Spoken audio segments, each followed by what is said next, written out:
사람이 살아가면서 평범한 평탄한 생활도 있지만 때로는 극한 상황에 처해질 때가 있습니다. 그런데 우리 기억에는 그 극한 상황이 오래도록 남아서 우리 자신을 돌아보는 계기가 되기도 합니다. 만약입니다. 여러분이 어떤 일로 인해서 아주 사람으로서는 그럴 수 없지만 발가벗겨서 사람들이 오가는 길거리로 몰렸다고 생각을 한번 해 보십시오. 여러분이 그런 상황이 왔다고 생각을 해 보십시오. 내가 어떤 상황에서 몸에 하나도 걸치질 않고 발가벗겨서 길거리에 내버려졌다. 그때에 여러분들이 느끼는 심정은 무엇입니까? 좌절, 절망, 부끄러움, 아마 그럴 겁니다. 그 상황에서 당장 시급한 것이 무엇이겠습니까? 배가 고픈서 먹는 것일 수 있지만, 그런데 가장 시급한 것은 아마도 여러분 몸을 가리울 옷일 겁니다. 누군가가 지나가다가 그 상황을 보고 급히 달려가서나 자기 겉옷이라도 벗어서 여러분에게 입혀주었다고 하면 평생의 은인처럼 여러분들이 생각을 하시게 될 겁니다. 오늘 우리가 하나님 앞에 새해를 시작하며 재정부 중심으로 헌신 예배를 드리는데 그 헌신 예배의 뿌리가 되고 우리 신앙의 뿌리가 되고 근원이 되는 극한 구원의 은혜에 대한 내용을 돌이켜 생각해 보면서 이런 상황에서 구원해 주신 하나님 앞에 그 은혜를 잊지 않고 마음에 새기고 또 새기면서 응답하는 신앙으로 1년 동안 충성하셨으면 합니다. 제가 예수를 믿기로 마음의 작정을 한 이후에 마음의 결심하고는 그날부터 성수주일로부터 시작해서 성경에 기록된 말씀대로 신앙생활을 실천해 가기 시작을 했는데 얼마 안 가서 사경을 헤매는 중병이 들었습니다. 지금도 생각해 보면 그때 그게 무슨 병이었는지 모릅니다. 물론 지금처럼 병원도 없는 실정이지만 무슨 이유에선지 열이 오르기 시작하고 식음을 전폐하고 3일 동안을 앓아 누운 겁니다. 그러니까 집안 내에서 얘기가 돌기를 장손이 할아버지 제사 거부하고 예수 믿는다고 하더니 뭔가 화를 입어서 저 지경이 된 게 아니냐, 이제 어른들 걱정입니다. 그런데 제가 그 지경에 저는 가끔 그런 생각합니다. 여러분이 이해하고 들으십시오. 사람마다 받은 은사가 다릅니다. 그런데 저는 목회하면서 가끔 얘기를 했지만 신비적인 은사를 많이 체험한 사람입니다. 그건 아마 제가 기초적인 신앙 지식도 없으니까 그렇게 해야 담대한 마음을 가지고 목회자로서 사명을 감당할 것 같아서 하나님이 그렇게 연단 훈련을 시작하시지 않았나. 사경을 헤매고 정신을 잃었는데 제 입술에 무슨 물방울보다 진한 그런 방울이 떨어지는데 그걸 입술에서 받아먹기 시작을 합니다. 그러더니 점점 입술이 살아나고 얼굴이 살아나더니 몸이 살아나는 겁니다. 그래 깜짝 놀라서 내가 도대체 뭘 받아먹고 있나. 그리고 눈을 떠서 우러러 보니까 예수님이 십자가에 못 박히셨는데 거기서 떨어지는 핏방울을 제가 입으로 받아먹은 겁니다. 깜짝 놀라서 주여 하고 소리를 치며 일어나서 보니까 환상이었겠지요. 그 길로 일어나서 툭툭 털고 일어나니까 그 참 신기하다 신비하다 사람들이 집안에서 그런 적이 있습니다. 왜 나한테는 이런 체험을 주셨나? 내가 예수를 믿고 하나님을 공경하는 신앙의 뿌리가 뭔지, 근원이 뭔지, 평생 잊지 말아야 될 아주 깊은 신앙적 진리가 뭔지를 그렇게 체험하게 하신 겁니다. 그리고 신앙생활을 하면서 예수님의 보혈의 공로가 꼭 죽어야 마땅할 죄인을 살려내셨고 하나님 앞에서 하나님의 자녀로 일꾼으로 살아가게 하셨다는 확신을 마음 가운데 새기고 그런 신비적 체험을 했으니까 누구보다도 내가 죄인인데 꼭 죽을 죄인인데 하나님 앞에 심판받아 마땅할 죄인인데 예수님의 보혈의 공로로 인하여 내가 구원받았다는 사실을 그 환상 때문이라기보다는 성경을 보면 구절구절이 그 내용이 전부입니다, 여러분. 복음의 내용이 전부 그 내용을 말씀하고 있지 않습니까? 우리가 교회 십자가에 표시를 하고 있는데 이것도 바로 그 얘기를 하고 있는 거죠. 극적인 상황, 오늘 제가 성경에서 한 3군데를 찾아가면서 제 나름대로 그 내 해석입니다. 여러분들에게 말씀을 드려볼까 합니다.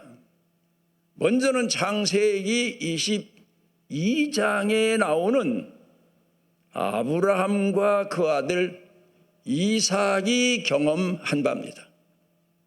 여러분 흔히 그렇게 말하죠. 성경을 공부하면서 시대를 분별하면서 구약은 신약의 그림자다.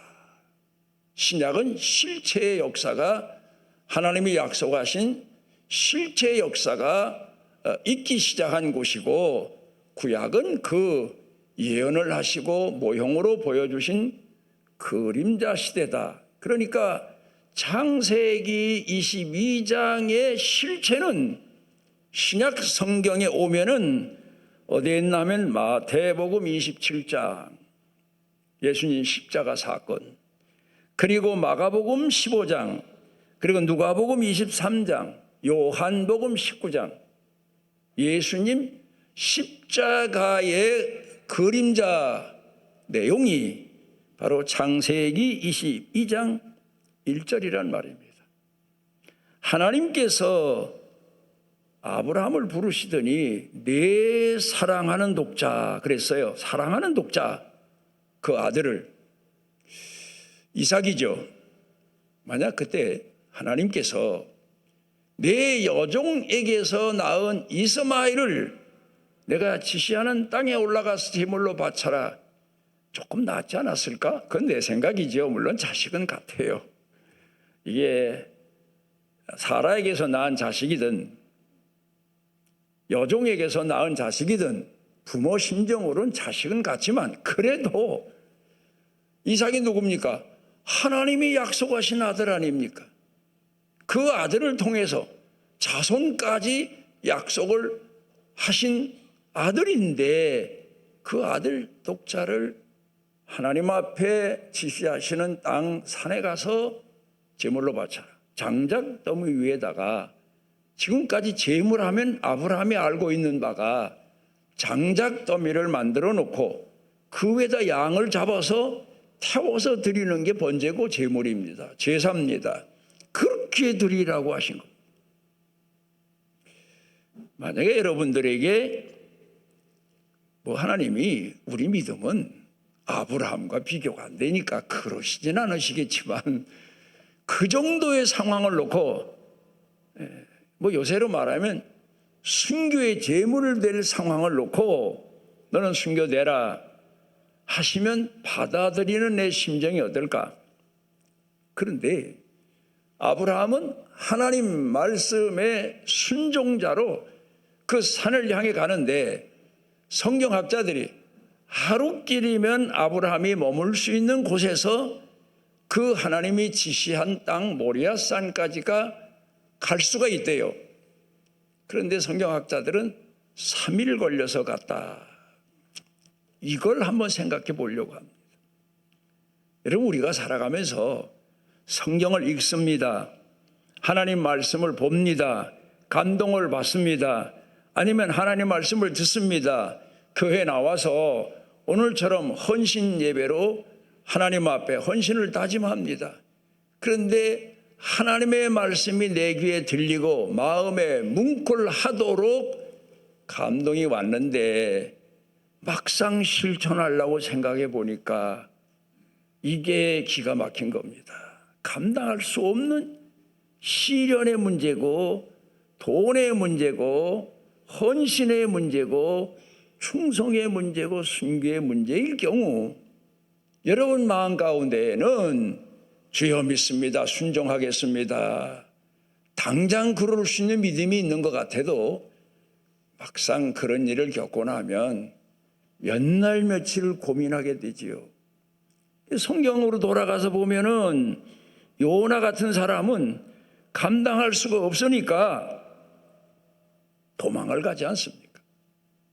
그리고는 한 3일을 기가 막힌, 오늘 우리로 말하면 매를 맞고서야 깨닫고 회개하고 돌이키고 그리고 현장 가서 복음을 전했지만 또 돌아와서는 그게 마음에 걸려서 시원치 않아서 하나님의 뜻이긴 하지만 내 마음에는 그럴 수 없는 일을 행해서 투덜거리고 그리고 박농쿨 아래서 하나님께 원망한 내용이 요나서 가운데 나옵니다.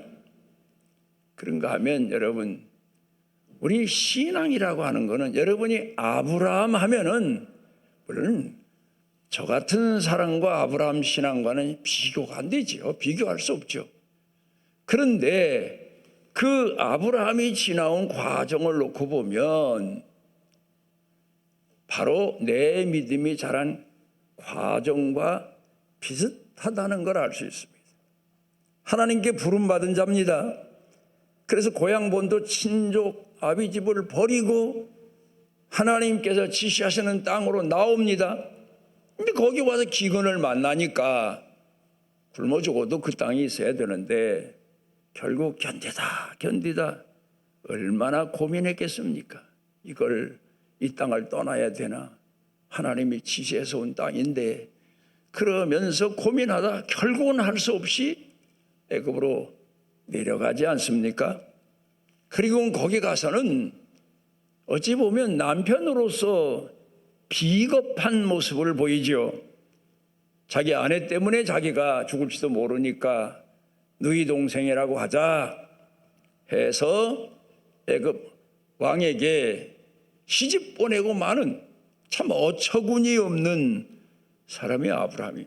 그 사람을 하나님께서 그렇게 믿음 없고 연약한 걸 아시면서 갈대아 우르에 있을 때 아브라함아 내가 지시하는 땅오라. 부르신 분도 하나님이시고 들여오게 이끌어 주신 분도 하나님이신데 아브라함이 그 지경이 된 겁니다. 물론 히브리서 11장에 보면 어떻게 증언하고 있냐면 아브라함이 그 모리아산에 올라갈 때에 제 추측입니다. 어떻게 이 아들을 제물로 바치면 다시 주실 줄로 믿었을까? 상상을 해봅니다. 얼마나 고민하고 갈등하던 나머지, 그래, 내 집사람이 사라가 처녀 여인으로서는 불가능하게 되었을 때, 태가 다 말랐을 때에, 늙기까지 했을 때에 우리는 도저히 그런 일이 일어난 적도 없고 들은 적도 없고 있을 수도 없다고 생각하는데, 그 아내를 통해서 아들을 주마. 안 믿었어요. 처음에는 웃었어요. 호호.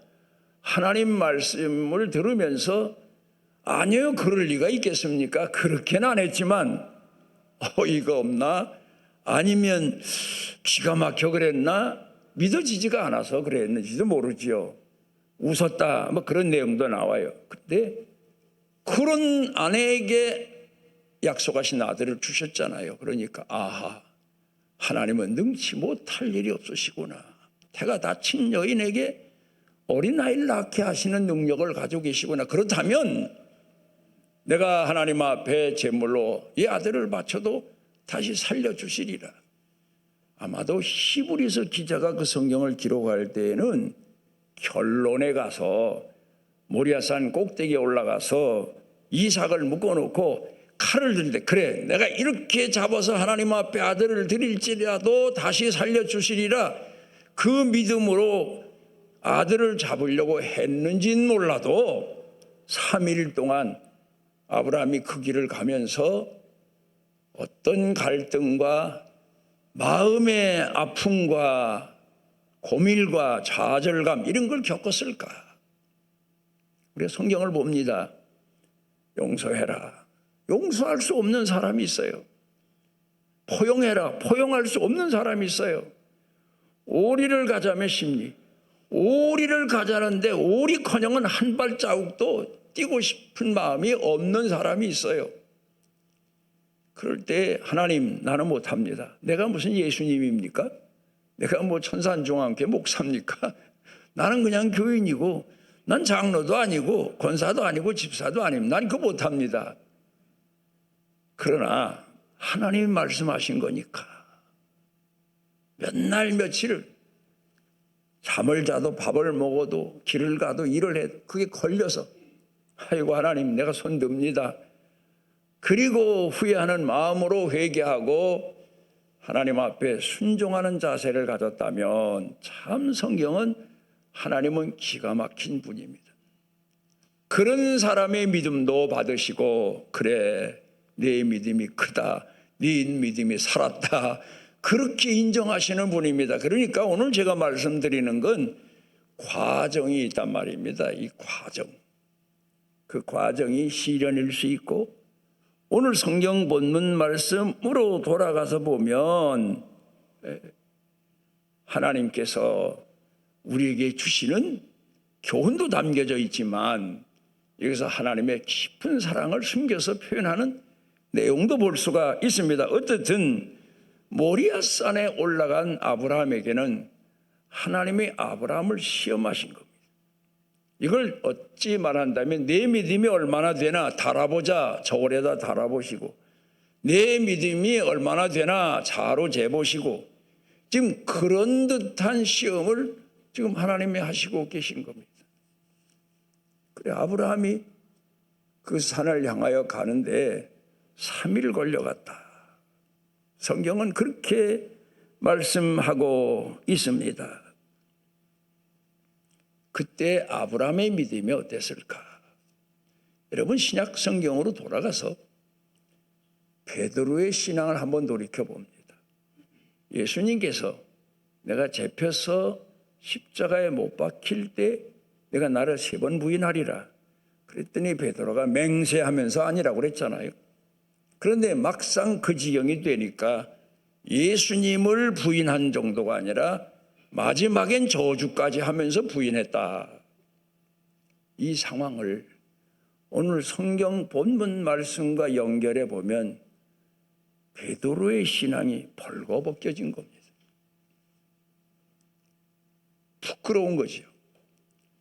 저는 곰곰이 생각해 봅니다. 왜 옛날부터 의식주 아닌데 식의주지 먹는 게 우선이고 두 번째가 옷이고 세 번째가 주택인데 왜 옷을 앞에다가 뒀을까?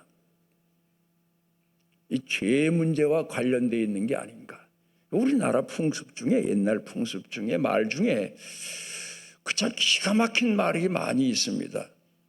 요새는 제가 어떤 그 분이 동해물과 애국가를 성경적으로 해석을 했는데 시편 21편에 나의 도우며 되솔고 나를 천지를 지으신 하나님께서 애국가가 그렇다는 거예요.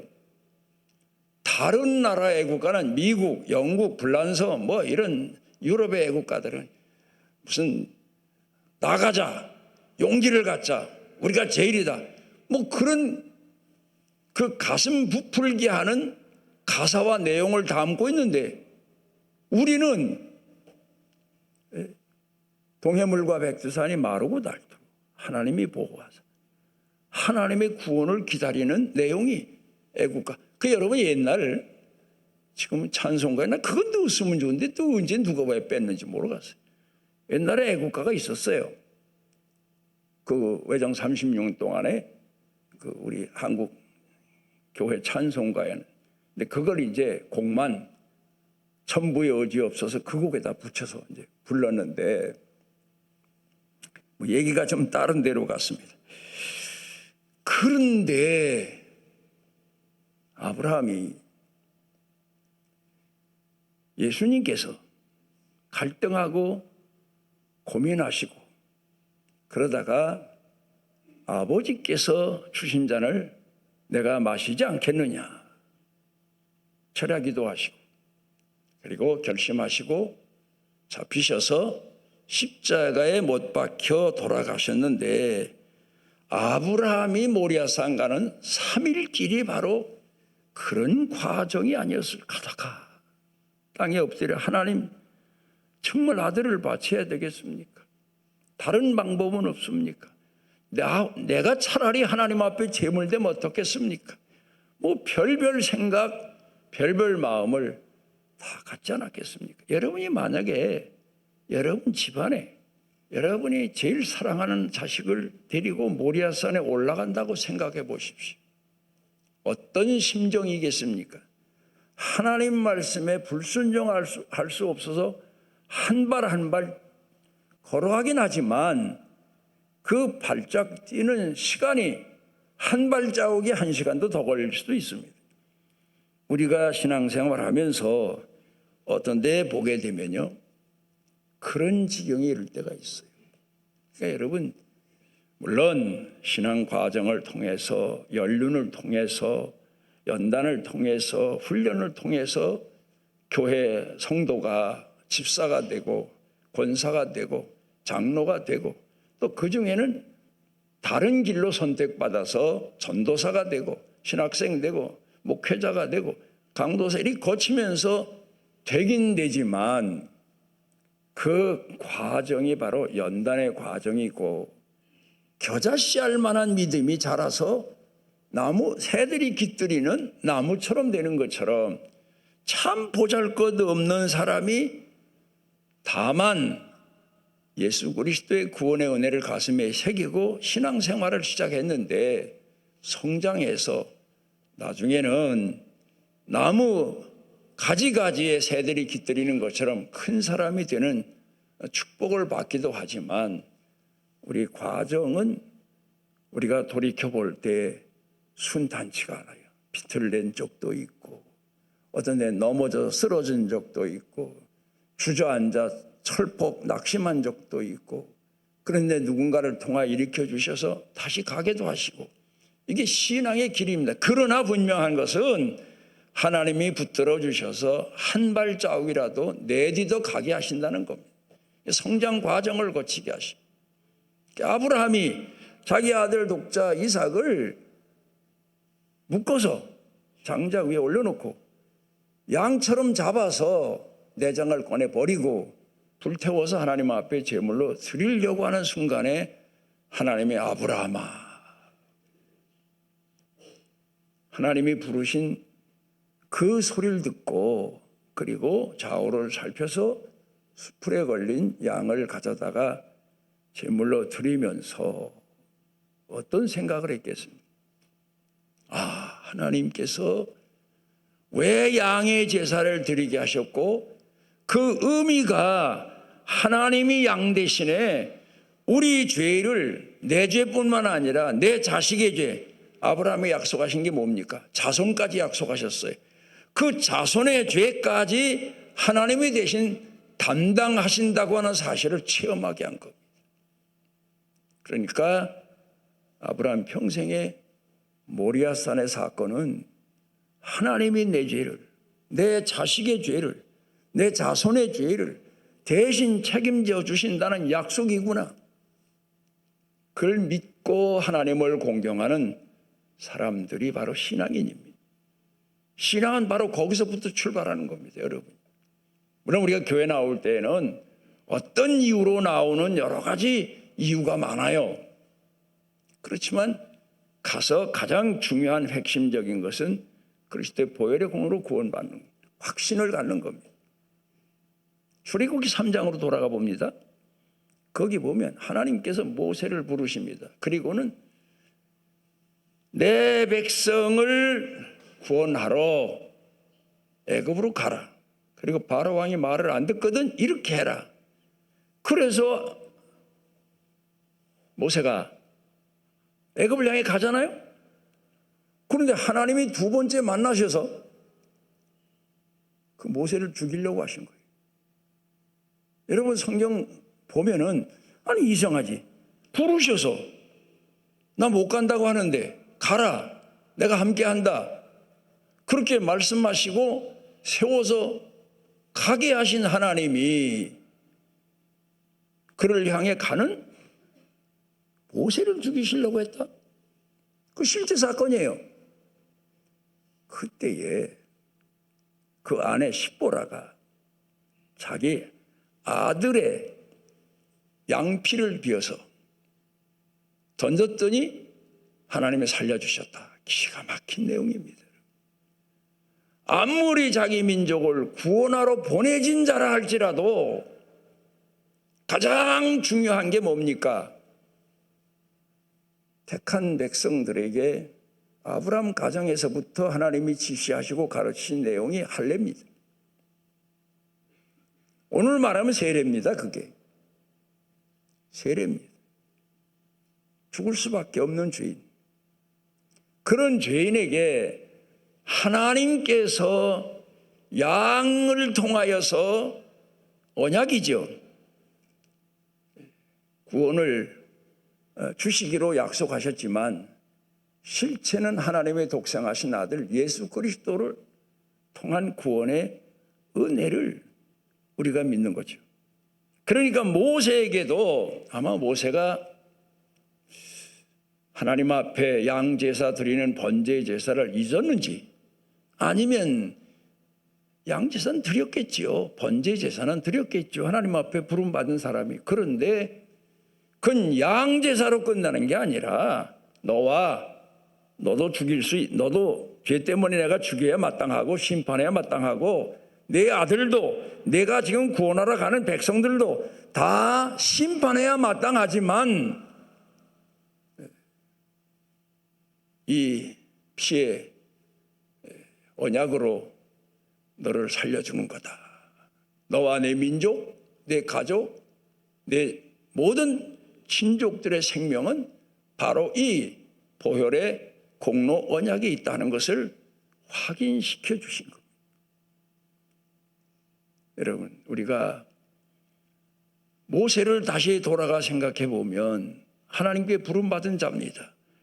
엄청난 능력을 한 몸에 입고 자기 백성을 구원하러 가는 사람이지만 그에게 핵심적인 건 바로 피의 언약입니다.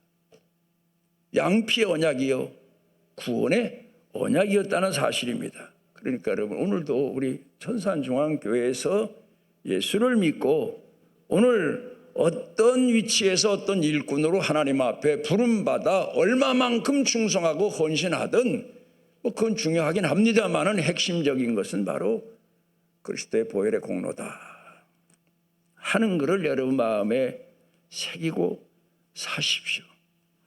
내가 그래서 구원받고 그래 하나님의 자녀가 됐고 내가 내 신앙의 생명이 바로 그를 통하여 시작됐고 이 사실을 잊으면 망각하면 그건 불신자나 다를 바가 없고 그의 제사는 가인의 제사가 되고 말 겁니다. 아무리 여러분이 와서 공을 드리고 정성을 다하고 찬양하고 헌신하고 예물을 드릴지라도 하나님께서는 받지 아니하시는 가인의 제사가 될 거고 피의 근원을 가지고 그리스도의 보혈의 공로를 가지고 하나님께 찬양하고 예배드리면 하나님이 받으시는 가장 중요한 핵심적인 신앙입니다.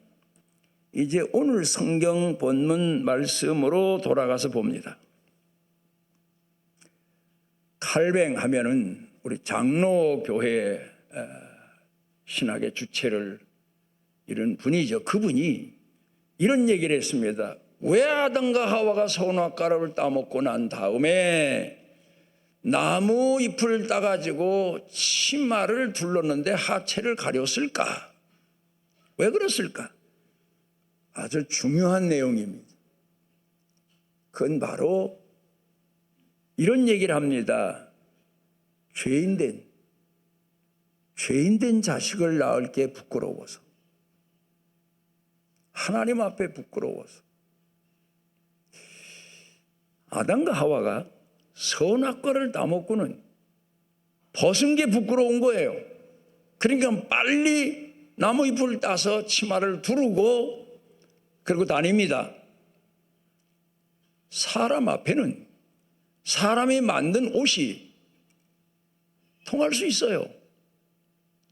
여러분, 현대인들이 갈아입고 또 사서 입고 노력해서 입는 그 옷이 뭡니까 여러분? 바로 신분이에요. 많은 사람은 지식의 옷을 입고 권위의 옷을 입고 뭐 또 들은가 하면 뭐 사업가의 옷을 입고 뭐 사장이니 회장이니 무슨 뭐 그 외에 여러 가지 사회적 명분, 정치적 명분, 그 외에 사람이 살아가는 데 있어서 필요한 명분 내놓으라 하는 것, 그게 다 사람이 만들어 입은 나무 잎을 따서 옷을 입은 아담이 가린 것과 다를 바가 없어. 난 이렇게 잘났다. 나는 못난 사람이 아니다. 난 이런 가능성을 가지고 있다. 그런데 중요한 것은 그걸 가지고 하나님 앞에 설 수가 없는 겁니다. 부끄러운 양심의 가책이 오고, 그리고 가장 중요한 것은 얼굴을 들고 자기 하체를 가리고 몸을 가리고는 사람을 만나서는 떳떳하고 잘난 척할 수 있지만 하나님 앞에는 설 수가 없는 겁니다. 그러니까 하나님이 부르시니까 도망가서 나무 사이에 숨었다. 오늘 성경 본문에서 가르쳐 교훈하는 내용입니다. 그런 거를 하나님이 그냥 야, 너 약속 어겼으니까 이 에덴 동산에 자격 없어. 그냥 에덴 동산을 천사로 보내서 지키시든가 아니면 무슨 불기둥으로 지키시든가 어떻든 지키시고 그냥 추방하셨다고 하면 그냥 쫓겨나서 아담과 하와가 자기 나름대로 지금까지 나무 잎을 가지고 옷을 만들어 입고 뭐 그 다음에 머리가 좋으니까 여러 가지 방법을 통해서 남들보다 더 멋있는 옷, 잘난 옷, 사회적인 옷 이런 것들을 입고 거들먹대고 다닐지 몰라도 하나님 앞에서는 단절되고 만 거잖아요. 버려진 거잖아요. 그런데 하나님께서 그 아담과 하와에게 가죽 옷을 지어 입히셨다.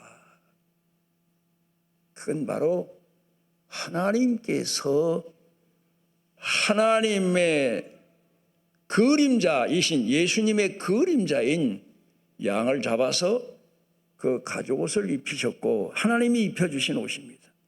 하나님 앞에 설 때 그 옷을 입고 서야 됩니다. 우리가 하나님 앞에 기도할 때 예수님 이름으로 기도해요. 왜? 예수님께서 우리에게 주신 피의 공로가 아니면 하나님 앞에 설 수도 없고 하나님을 아버지라 부를 수도 없고 하나님 앞에 나아갈 수도 없습니다. 하나님이 가죽 옷을 지어 입히셔서 세상에 내보내 고난의 길, 연단의 길은 걷게 하셨지만 하나님 앞에 예배할 수 있고 제사할 수 있고 하나님과 교제할 수 있고 하나님의 백성으로 인도함을 받을 수 있는 은총을 누리게 된 겁니다.